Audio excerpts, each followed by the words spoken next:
I'm Stella, 22 years old, and last week I boarded a one-way flight to Germany to start a life my family knew nothing about until the very last moment.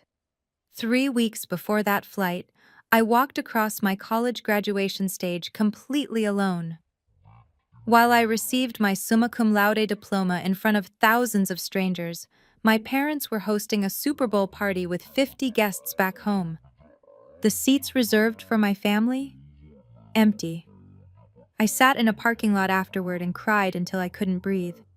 But tucked inside my graduation gown was a letter I hadn't opened yet. That letter changed everything. Before I continue, if you find this story worth your time, please take a moment to like and subscribe, but only if you genuinely connect with what I'm sharing. And drop a comment telling me where you're watching from and what time it is there. Now let me take you back 6 weeks, to the phone call that finally broke something inside me. 6 weeks before graduation, I'm sitting cross-legged on my dorm room bed, phone pressed to my ear.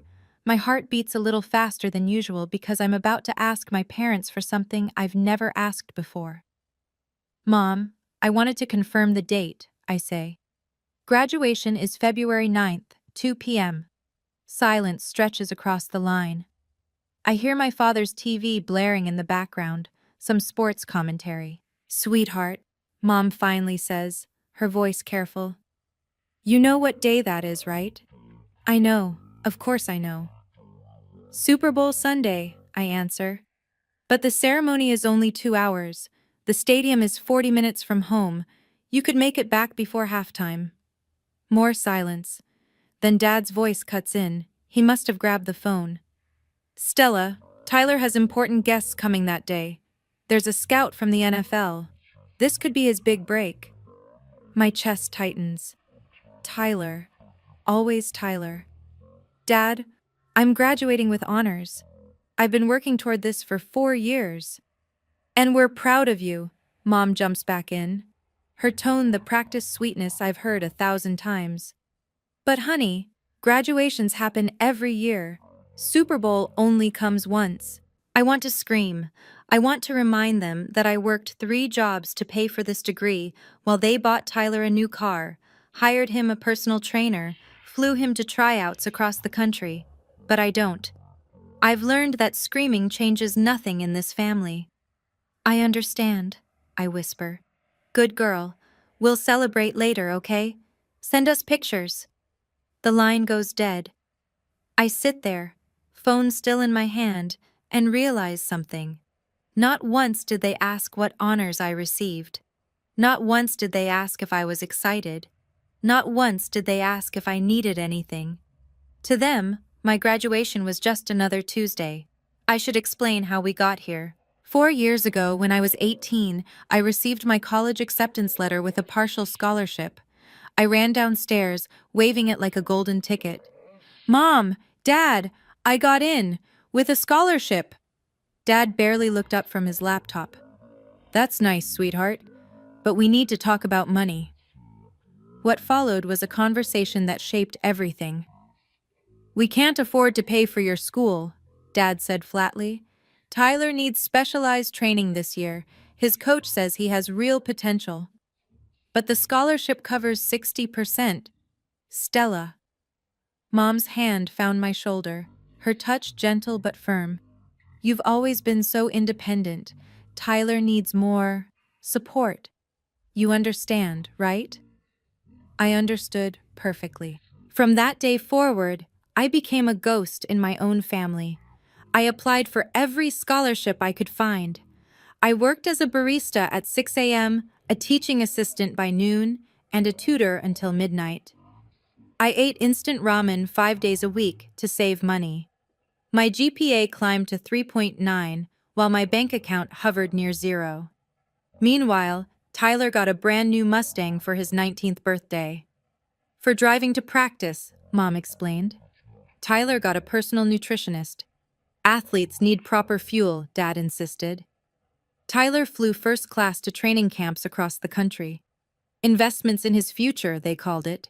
In 4 years of college, I went home exactly 6 times. Each visit felt the same. Help Mom cook for Tyler's friends, hear about Tyler's games, watch Tyler open gifts while I sat in the corner. Not once did anyone ask about my research paper on social inequality. Not once did anyone ask about my dean's list placement. But there was one person who noticed, a professor who would change my life. I just didn't know it yet. The night after that phone call, I dial a different number, the one person who never made me feel invisible. Grandma Grace? Stella, my darling. Her voice wraps around me like a warm blanket. At 80 years old, my grandmother still sounds sharper than most people half her age. 30 years of teaching high school English will do that to you. I heard about your parents, she says before I can explain. Your mother called me, tried to justify it. And I told her she was making a terrible mistake. Grandma Grace never minces words. But you know your mother. She thinks the sun rises and sets on that football. I laugh despite myself. It's a bitter sound. Grandma, I don't know if I can do this alone. You're not alone. Her voice turns fierce.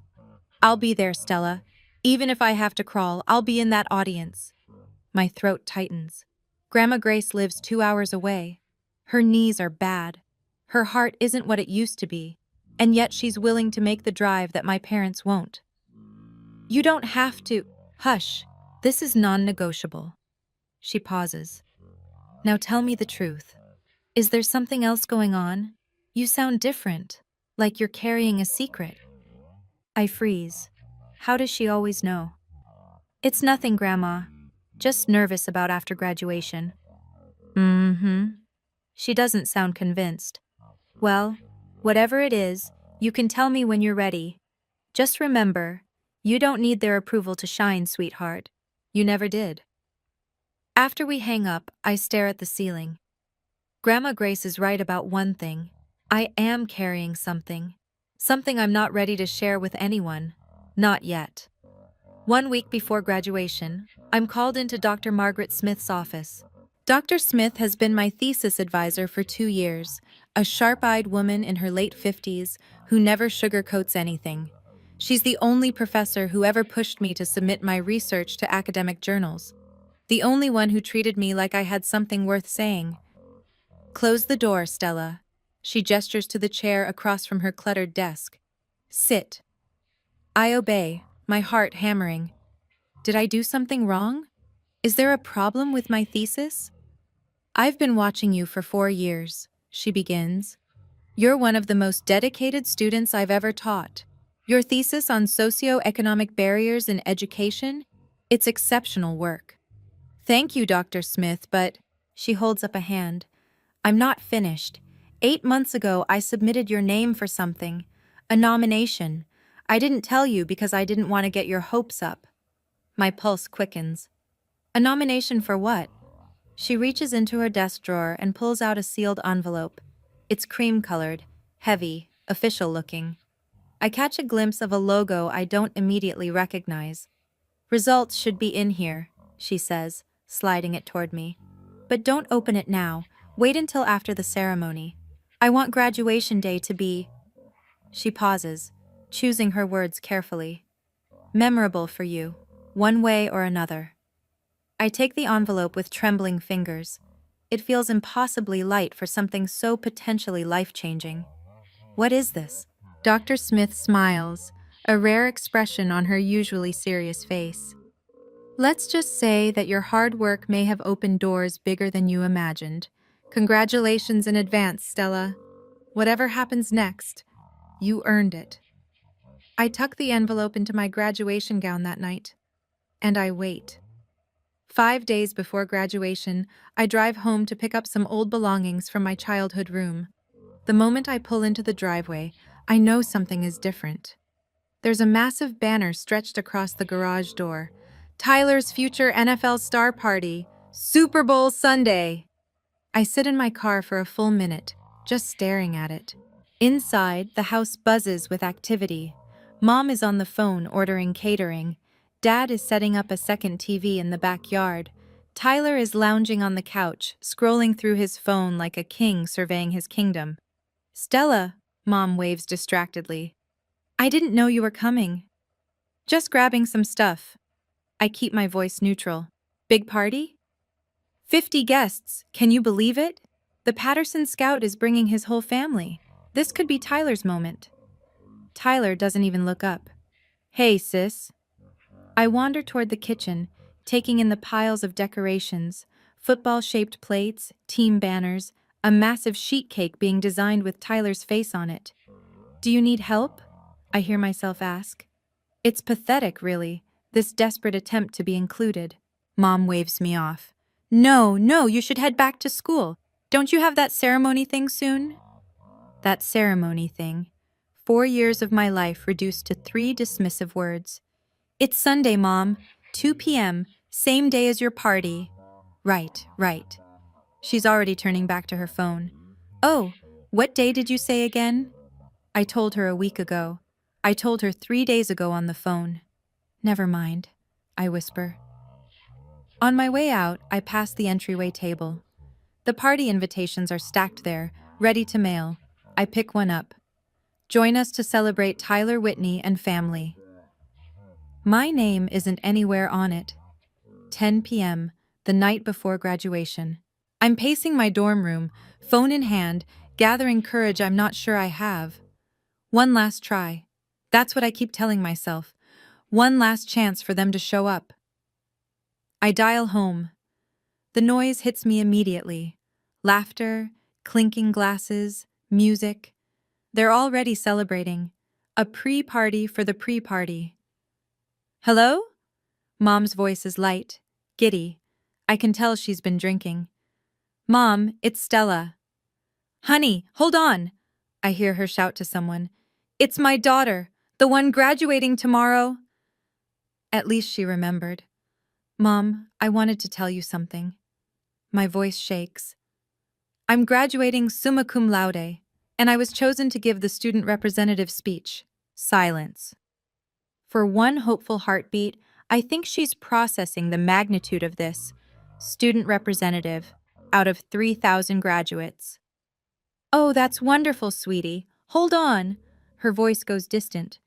Richard, Tyler's scout just texted. He's bringing 3 extra people. Mom? She's back, distracted. Sorry, honey. What were you saying? Something about a speech? I was selected to speak at graduation, as the student representative. That's nice, sweetheart. Listen, I need to call the caterer. Mom, please, this is important to me. Dad's voice booms in the background. Who's on the phone? Tell them to call back, we're busy. Stella, honey, I'll call you back tomorrow, okay? Love you. Beep, beep, beep. She hung up. I sit on the edge of my bed, staring at the graduation gown hanging on my closet door. Dr. Smith's envelope is tucked in the inside pocket. I haven't opened it. Somehow it feels like the only thing in my life right now that might still hold possibility. Tomorrow I walk alone. But maybe I'll walk towards something bigger than they could ever imagine. Super Bowl Sunday, 6 a.m. I wake before my alarm, staring at the pale winter light creeping through my dorm window. Today should feel momentous, the culmination of 4 years of sacrifice, sleepless nights, and silent tears. Instead, it feels hollow. I shower. I style my hair carefully. I put on the dress I bought at a thrift store for $12. Navy blue, simple, the nicest thing I own. Then I lift my graduation gown from its hanger and slip it on. The fabric is heavier than I expected. Or maybe that's just the weight of everything else. My phone buzzes. I grab it too quickly, hating myself for hoping. Tyler. Good luck today, sis. Sent at 2:47 a.m. He was probably drunk. Nothing from Mom. Nothing from Dad. Then another buzz. Grandma Grace. On my way, my darling. Traffic is heavy, but I will be there. I'm so proud of you I could burst. I smile for the first time all morning. I press my hand against my gown, feeling the outline of Dr. Smith's envelope in the inside pocket. Still sealed, still waiting. Whatever's inside, good news or bad, I've decided it belongs to today. Not yesterday's disappointments, not tomorrow's uncertainties. Today. I take a selfie in the mirror. Cap slightly crooked. gown billowing, eyes red-rimmed but determined. I don't know who to send it to, so I just save it. The Uber arrives at 8. I grab my things, take one last look at my empty dorm room, and head out. Big day, huh? The driver asks cheerfully. Family meeting you there? I pause just a second too long. They're taking a different route. He doesn't push further. We drive in comfortable silence while I watch the world blur past, carrying me toward a ceremony where the only people who should care the most won't be watching. The stadium is a sea of chaos and joy.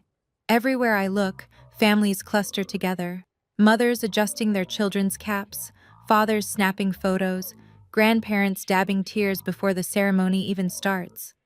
Balloons bob in the February wind. Homemade signs declare, "Congrats, Sarah," and "We're so proud of you, Marcus." I wade through this ocean of love, searching for Section C, Row 12.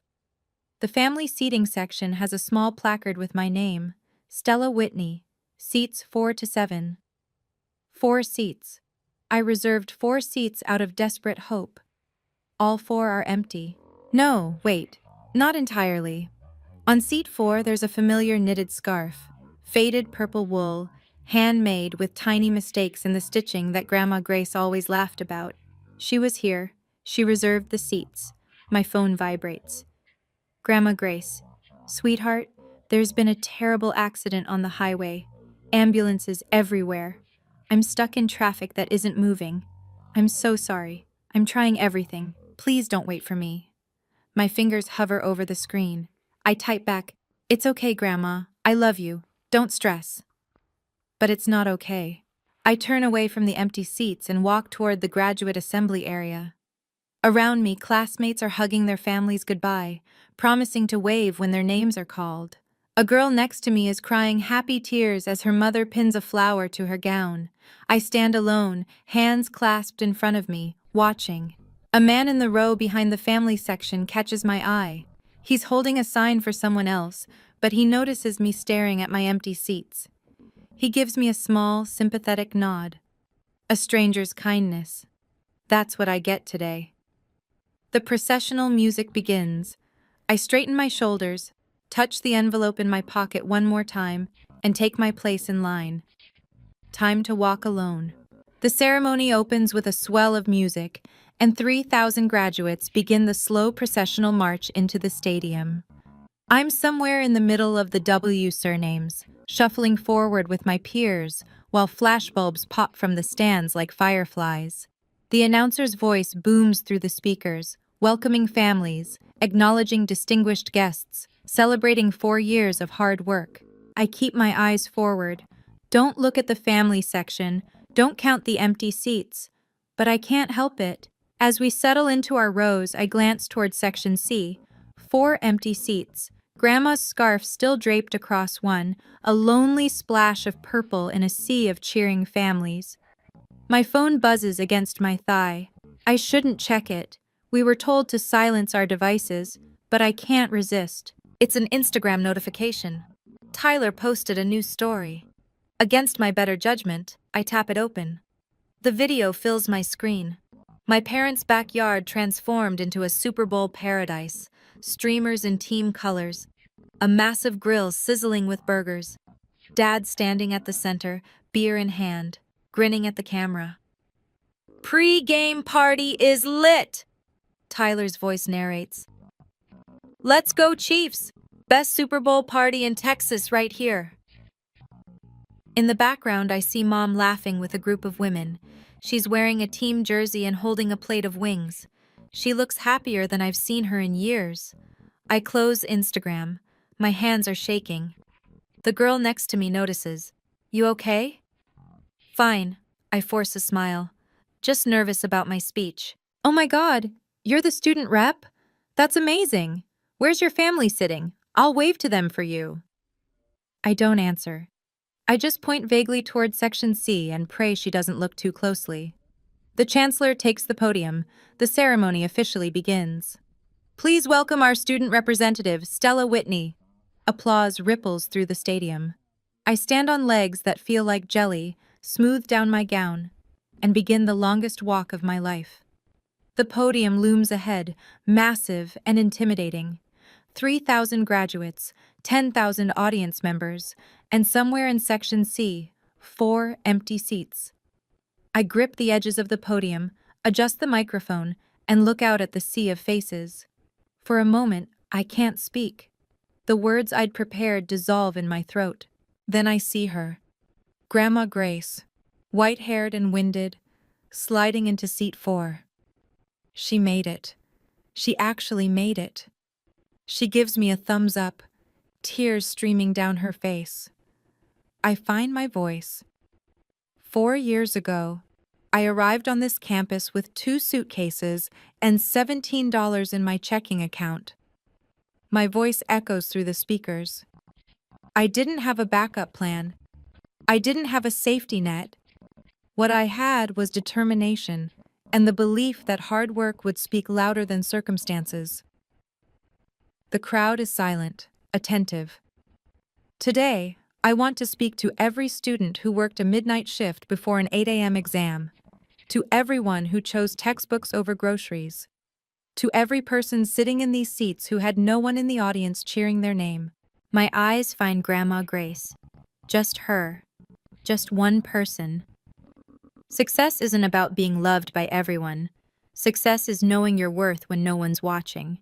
We don't need permission to shine. We never did. I step back. For a heartbeat, nothing happens. Then the stadium erupts, a standing ovation, not from everyone, but from enough. Students are clapping, some are crying. I walk back to my seat, legs still trembling. Grandma Grace is on her feet, applauding so hard, I worry about her heart. One person. That's all it takes to feel seen. The names roll on alphabetically, an endless river of achievement. Johnson, Martinez, Nguyen, Thompson, each name punctuated by screams from the stands, by air horns and cowbells, and the joyful chaos of families celebrating. Then, Stella Whitney, summa cum laude, Phi Beta Kappa, departmental honors in sociology. I rise. The walk to the stage feels both endless and instantaneous. The chancellor shakes my hand, presses the diploma into my palm. Cameras flash. I turn to face the audience, to wave at whoever might be watching. Section C. Row 12. Grandma Grace is there, standing despite her bad knees, waving both arms like she's directing air traffic. Just her. Only her. But then, movement behind her. The man I noticed earlier, the stranger with the sign for someone else, he's standing too. He's clapping. He must have seen my empty seats. He must have understood. A small gesture from a stranger. It breaks something open in my chest.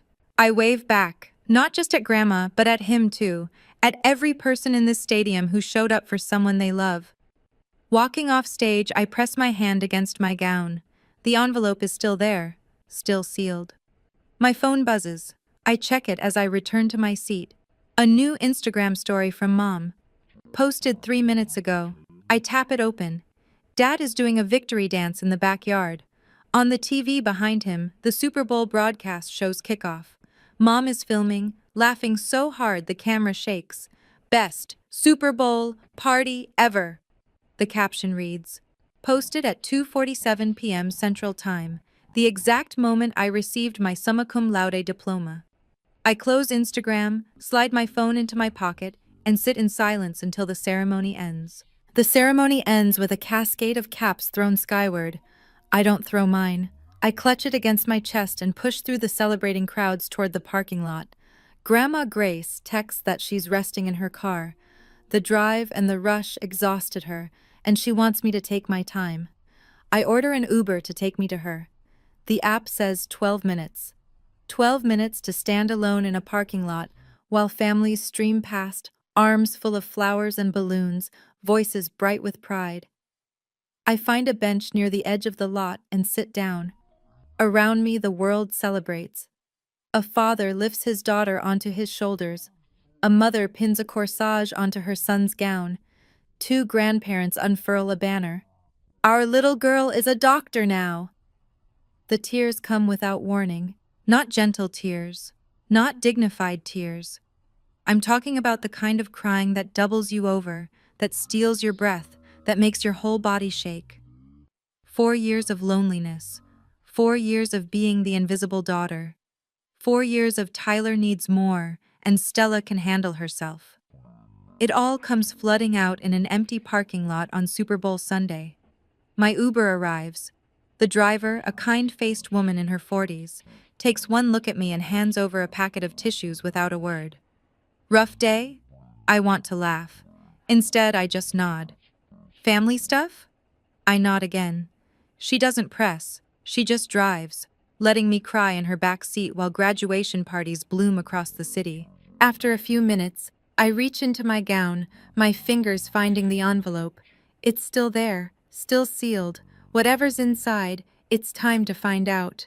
I slide my finger under the flap and tear it open. The paper is thick, official, embossed with a logo I now recognize, the Fulbright program. My hands tremble as I unfold the letter. Dear Ms. Whitney, we are pleased to inform you that you have been selected as a Fulbright Scholar for the 2024 to 2025 academic year. Your research proposal on socioeconomic barriers in educational access has been chosen for funding at Heidelberg University, Germany. This award includes full tuition, a monthly living stipend, travel allowances, and a research assistant position at one of Europe's premier institutions. The total value of your scholarship exceeds $100,000. Congratulations! Out of over 10,000 applicants this year, you are among the 800 chosen worldwide. I read it 3 times. Then a fourth. Fulbright, Heidelberg, Germany. $100,000. Dr. Smith nominated me 8 months ago. She never said a word. She wanted this to be a surprise, a gift for the girl whose family never showed up. The Uber driver glances in her rearview mirror. Good news? I look up, tears still streaming, but something else mixing in now, something that feels dangerously close to hope. I think so, I whisper. I think my life just changed. She smiles. Well then, congratulations, honey, whatever it is. I clutch the letter to my chest, watching the Texas suburbs blur past my window. Somewhere across this city, my parents are eating buffalo wings and cheering for a football game. They have no idea that their forgotten daughter just received one of the most prestigious academic honors in the world. And for the first time in 4 years, I don't want to tell them, not yet, because I'm starting to realize something. I don't need them to see my worth for it to be real. I just need to see it myself. Grandma Grace's car is parked at the edge of the lot. I find her reclined in the driver's seat, eyes closed, that familiar purple scarf draped across her lap. I tap on the window and she startles awake, then breaks into the widest smile I've seen in years. My brilliant girl. She fumbles with the door, struggles out of the car, and pulls me into a hug so tight I can barely breathe. I made it. I was stuck behind that accident for 2 hours, but I made it. I know. I saw you. I hug her back just as fiercely. You were the only one. She pulls back, studies my face with those sharp eyes that miss nothing. You've been crying, and she tilts her head. Something else. You're different. What happened? I can't hide anything from her. I never could. Without a word, I hand her the letter. She reads it slowly, lips moving silently. I watch her expression shift. Confusion, then recognition, then disbelief. Stella Marie Whitney. Her voice cracks. Is this real? It's real, Grandma. She sits back down heavily, one hand pressed to her chest. For a terrifying moment, I think I've given her a heart attack. Then she laughs, a full, joyful, tearful laugh that echoes across the empty parking lot.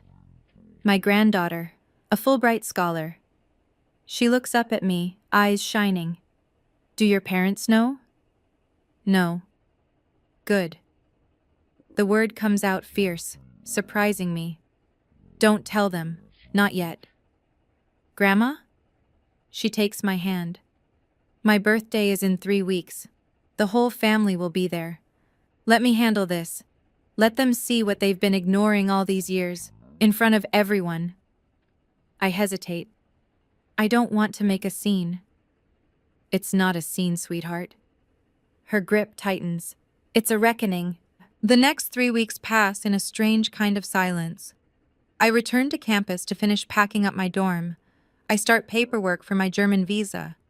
I email Dr. Smith a thank you so full of gratitude, I have to rewrite it 4 times because I keep crying on my keyboard. She writes back, I always knew you had it in you. Now go show the world. Mom calls exactly once, a week after graduation. Stella, just checking in. Did everything go okay at your ceremony thing? Ceremony thing. I've stopped being hurt by this. I've moved into a numb acceptance. It went fine, Mom. Good, good. Oh, Tyler's tryout got rescheduled. The scout wants him to come to Dallas next month. Isn't that exciting? Very exciting. You should come home and celebrate with us. Actually, I'm pretty busy. Job interviews and stuff. Oh? A flicker of interest. What kind of job? Still figuring it out. I have a few options. Well, don't be too picky. With a sociology degree, you can't afford to be choosy. The old Stella would have defended herself. The new Stella just says, I'll keep that in mind. Dad doesn't call at all. Tyler texts once, Miss you, sis. When you coming home? I reply, Grandma's birthday. See you there. Meanwhile, I book a one-way flight to Frankfurt. Departure, 2 days after Grandma Grace's party. I tell no one except Grandma. She calls me every night, giddy with planning. I've worked out the perfect moment, she whispers one evening. Right after I cut the cake, I'll ask everyone to share their good news. Tyler will brag about his scout. And then I tell them. And then you tell them. I can hear her smile through the phone. They won't know what hit them. I drive into my hometown on a Friday evening, 3 weeks after graduation. Instead of going to my parents' house, I check into a motel off the highway, the kind with peeling wallpaper and a coffee maker that sputters like it's dying. It's not glamorous, but it's mine.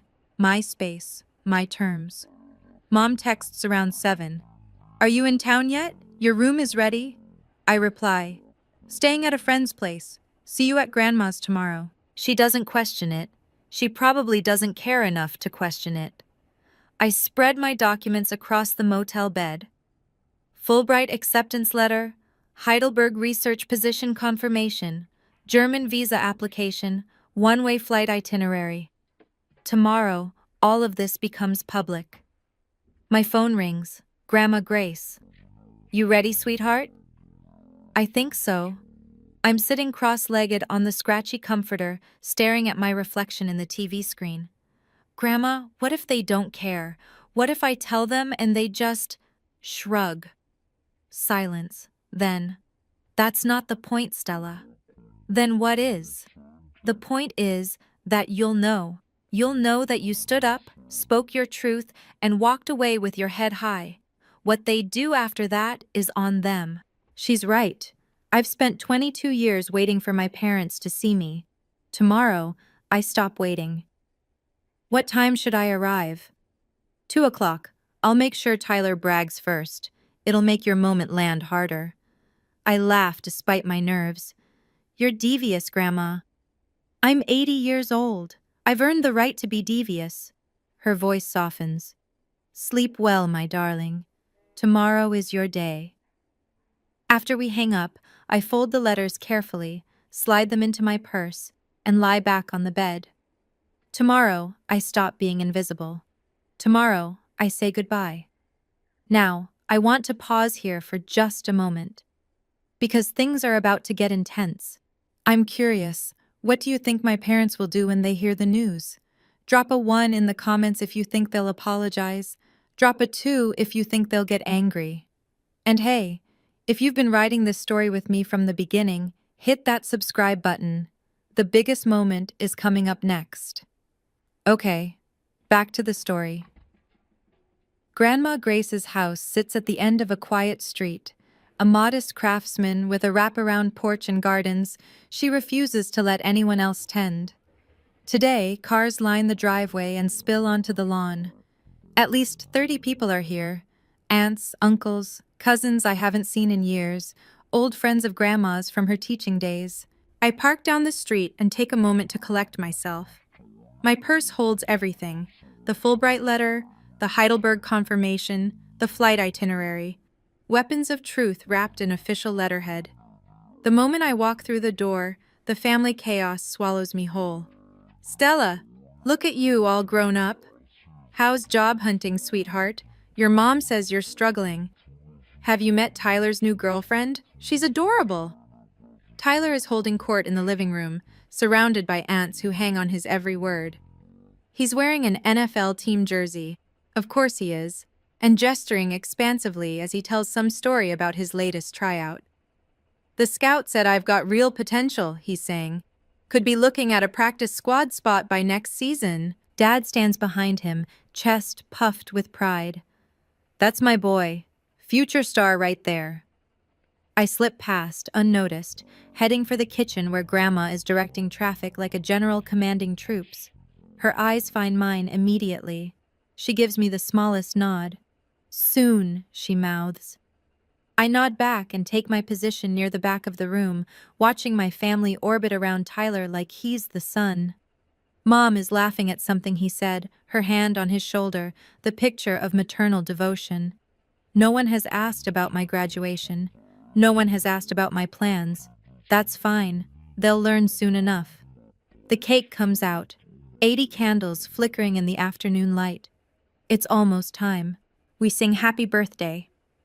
Grandma blows out the candles, all 80 of them somehow, and the room erupts in applause. Then she raises her hand, and the chatter dies down. Thank you all for coming. Her voice is steady, commanding.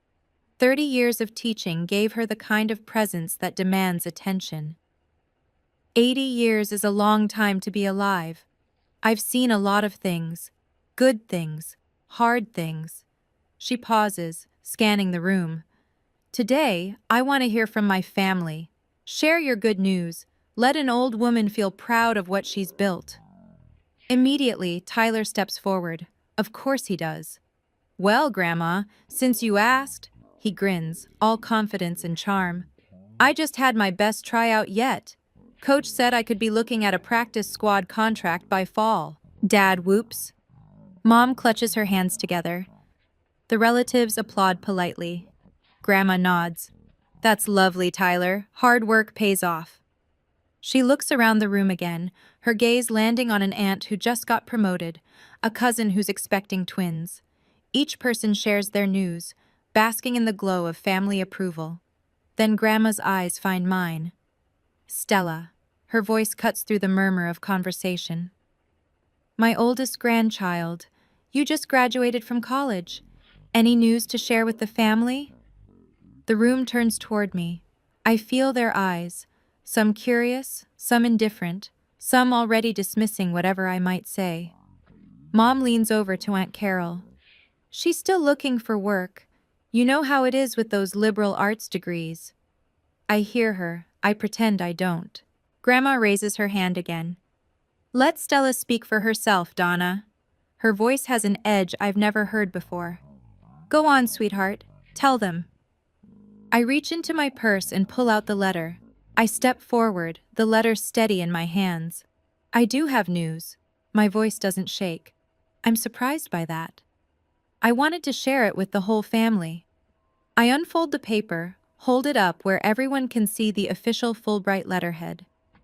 3 weeks ago on graduation day, I received this letter. I've been selected as a Fulbright scholar. Full funding to conduct research at Heidelberg University in Germany for 2 years. Silence.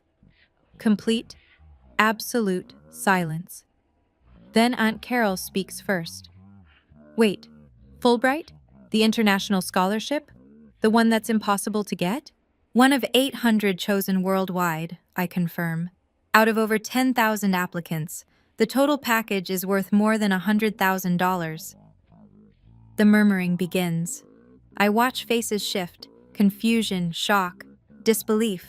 Cousin Marcus, who went to law school, is staring at me with his mouth open. Uncle Jim is Googling something on his phone. Holy shit, he mutters. Fulbright scholars include Nobel Prize winners, Rhodes scholars. It says here the acceptance rate is like 8%. Mom's face has gone pale. Dad looks like he's been slapped. Grandma Grace is beaming. My brilliant granddaughter, tell them when you received this news, Stella. I look directly at my parents.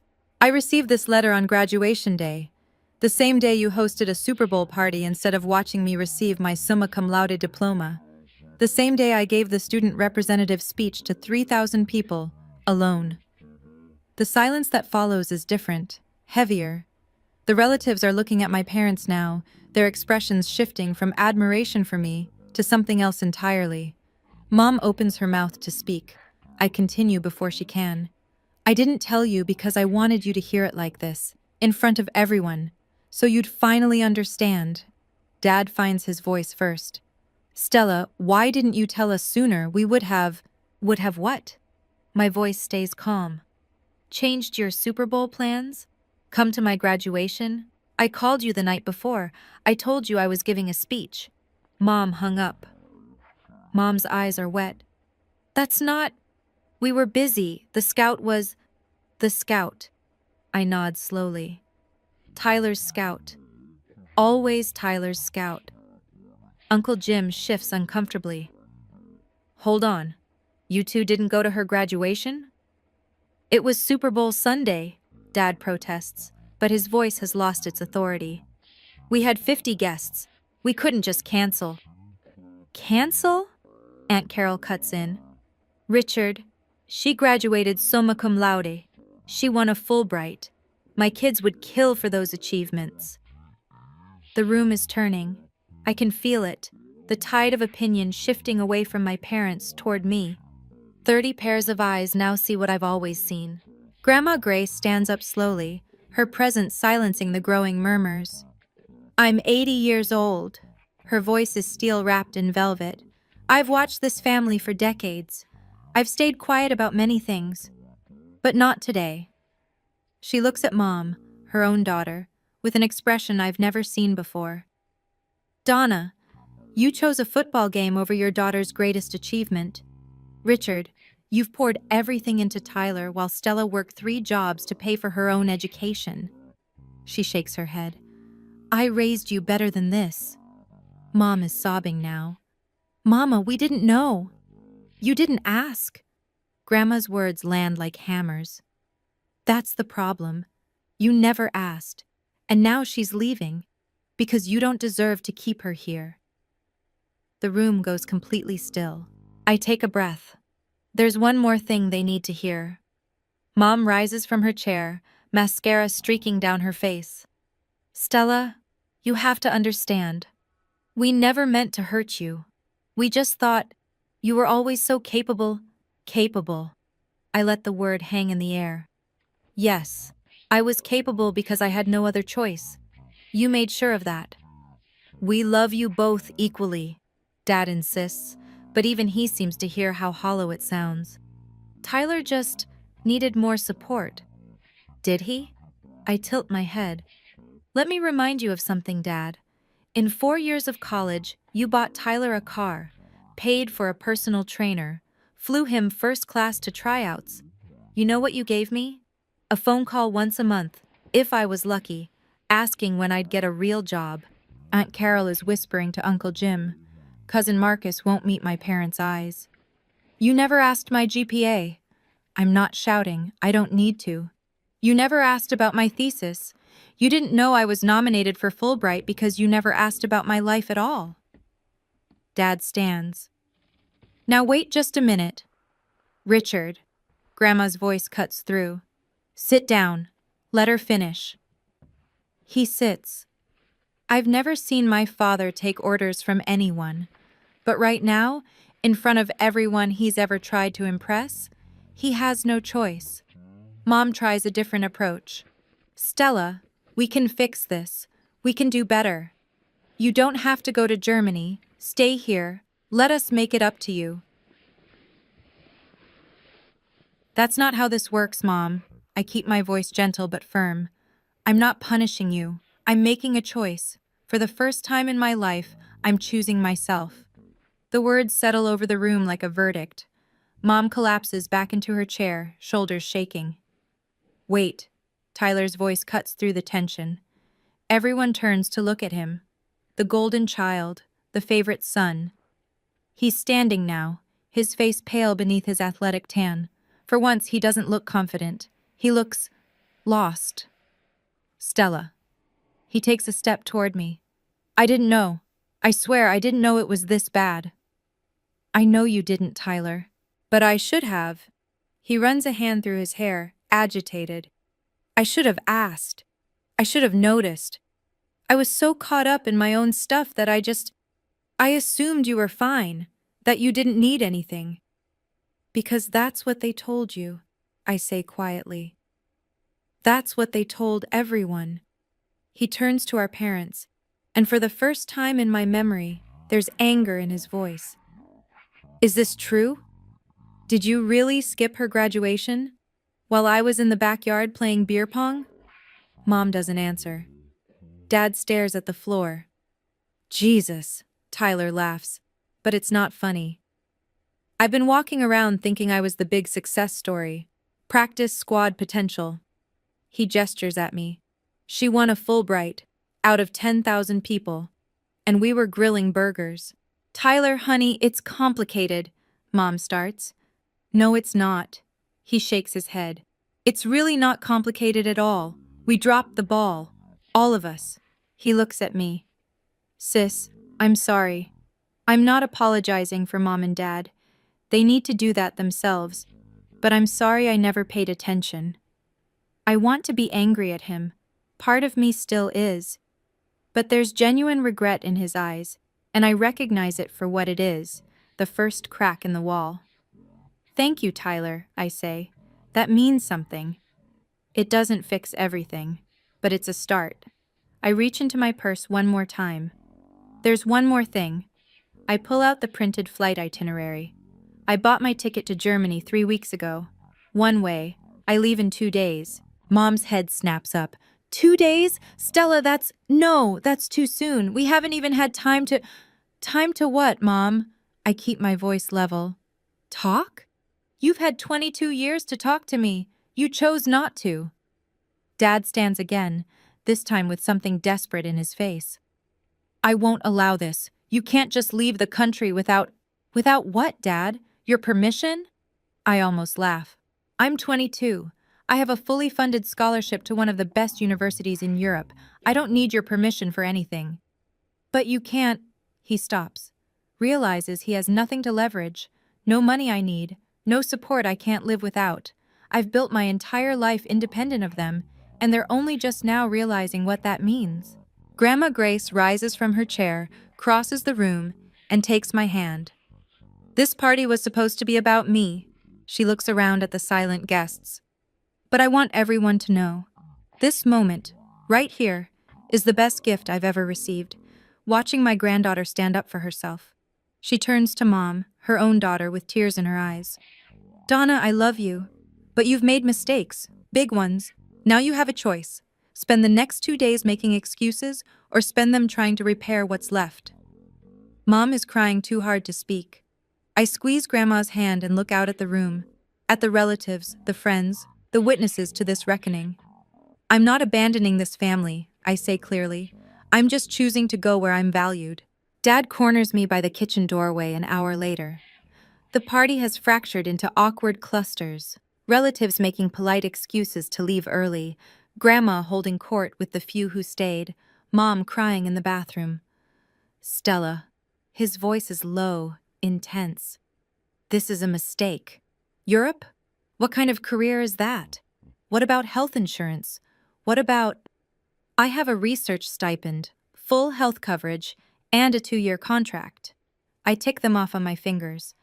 My advisor has already connected me with academic networks across 3 continents. My career is more secure than Tyler's, if we're being honest. His jaw tightens.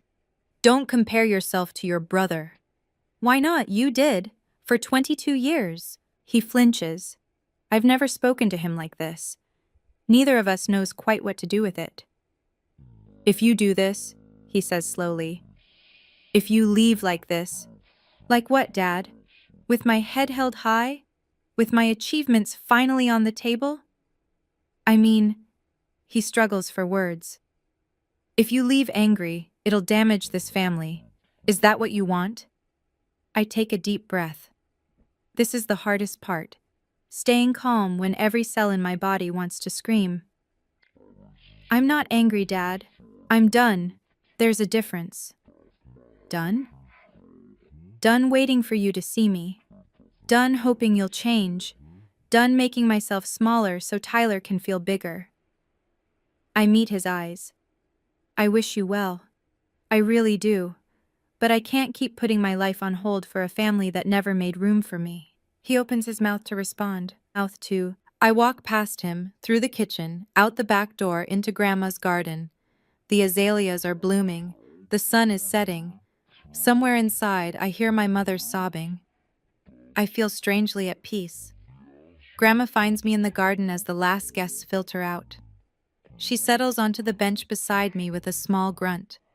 Her knees aren't what they used to be. For a long moment, we sit in silence, watching fireflies begin their evening dance. How do you feel? She finally asks. Lighter. I'm surprised to realize it's true. Like I've been carrying a weight I didn't know I had. She nods. I've been carrying one too, the weight of staying silent. She reaches over and takes my hand. I should have said something years ago. I watched them neglect you, and I made excuses. They mean well. Tyler just needs extra attention. I was wrong. Grandma, let me finish. Her grip tightens. What you did today took more courage than I've shown in decades. Standing in front of everyone, speaking your truth, that took guts. I learned it from you. She laughs, a watery sound. Flattery will get you everywhere, young lady. The back door opens. Mom stands there, red-eyed, hesitant. She takes a single step toward us, then stops. Grandma looks at her daughter with an expression I can't quite read. Donna, come here. Mom approaches like a child expecting punishment. She stops a few feet away, unable to meet my eyes. Mama, she whispers, I don't know how to fix this. You start by admitting what you did wrong. Grandma's voice is firm, but not unkind. Not to me. To her. Mom finally looks at me. I see something I've never seen before in her face. Genuine shame. Stella, I'm so sorry. It's not enough. Not yet. Maybe not ever. But it's a beginning. Thank you for saying that, Mom. I keep my voice steady. I need time. A lot of time. She nods, crying fresh tears. Time. That's all I can offer right now. 2 days later, I stand at the international departures gate with one suitcase and a carry-on. My phone has been buzzing non-stop since the party. 47 missed calls from Mom, 12 from Dad, 8 texts from Tyler, ranging from, please call me, to, I understand if you need space, to a simple heart emoji. I haven't answered any of them. The only message I opened was from Grandma Grace, sent this morning. Fly safe, my darling. The world is waiting for you. I love you more than words can say. I replied with my own heart emoji. Some things don't need words. The departure board flashes. LH 401 to Frankfurt, now boarding. I gather my things, join the line of passengers shuffling toward the gate. Around me, families hug goodbye. A mother cries into her son's shoulder. A father shakes hands with his daughter, formal but loving. My goodbye happened 2 days ago, in a living room full of witnesses. There's no one here for me now. That's okay. I scan my boarding pass, walk down the jetway, settle into my window seat. The plane is half empty. A midweek flight to Europe doesn't draw crowds. As we taxi toward the runway, I look out the window at the Texas landscape. Flat. Familiar. The only home I've ever known. Somewhere down there, my parents are waking up to the reality that their daughter is gone. Not dead. Not estranged forever. Just choosing a different path. The engines roar. The ground falls away. I watch the city shrink beneath me. First the highways, then the suburbs, then the distant glint of my parents' neighborhood, getting smaller and smaller until it disappears entirely. I turn away from the window, close my eyes, and breathe. For the first time in my life, I'm flying towards something instead of running from it. Somewhere over the Atlantic, I pull out my laptop. The cabin is dark, most passengers asleep under thin airline blankets, but I can't rest. My mind is too full, too alive. I open my email and compose a message to Dr. Smith. Dear Professor Smith, I'm on the plane. I made it. Because of you, I'm flying toward a future I never thought possible. Thank you for seeing something in me when no one else did. Thank you for the nomination, for keeping it secret, for believing I deserved a surprise after years of disappointment. I promise to make you proud. Gratefully yours, Stella. I hit send, then sit back and watch the darkness outside my window. Somewhere below is the Atlantic Ocean, vast and unknowable. Somewhere behind me is Texas, my parents, my brother, my old life. And somewhere ahead is Germany, Heidelberg, a research position, a new beginning. My phone vibrates. One last message slipping through before airplane mode kicks in fully. Dr. Smith, I always knew you would. Now go change the world. I smile at the screen, then tuck my phone away. The flight attendant dims the cabin lights further. A few rows ahead, a baby cries briefly, then settles. The engines hum their steady lullaby. I think about my parents, about Mom's tears, Dad's confusion, Tyler's unexpected apology. I think about Grandma Grace in her garden, proud and fierce. I think about the girl I was 6 weeks ago calling home to beg for 2 hours of attention. That girl is gone. In her place is someone new, someone who knows her worth doesn't depend on being seen by people who choose not to look. The sun rises ahead of us, painting the clouds gold. I watch it come, and I let myself hope. If you've ever felt invisible in your own family, if you've ever been the one working 3 jobs while someone else got handed everything, I want you to know you're not alone. Drop a heart emoji in the comments. Let me know you're out there. And if this story hit close to home, share it with someone who needs to hear it. Sometimes one story can change how we see ourselves. Now, let me tell you what happened next. 6 months later, I'm sitting in my tiny apartment in Heidelberg, papers spread across my desk, the German winter pressing against my window. My research is going well, better than well. Last week, my advisor called my preliminary findings exceptional.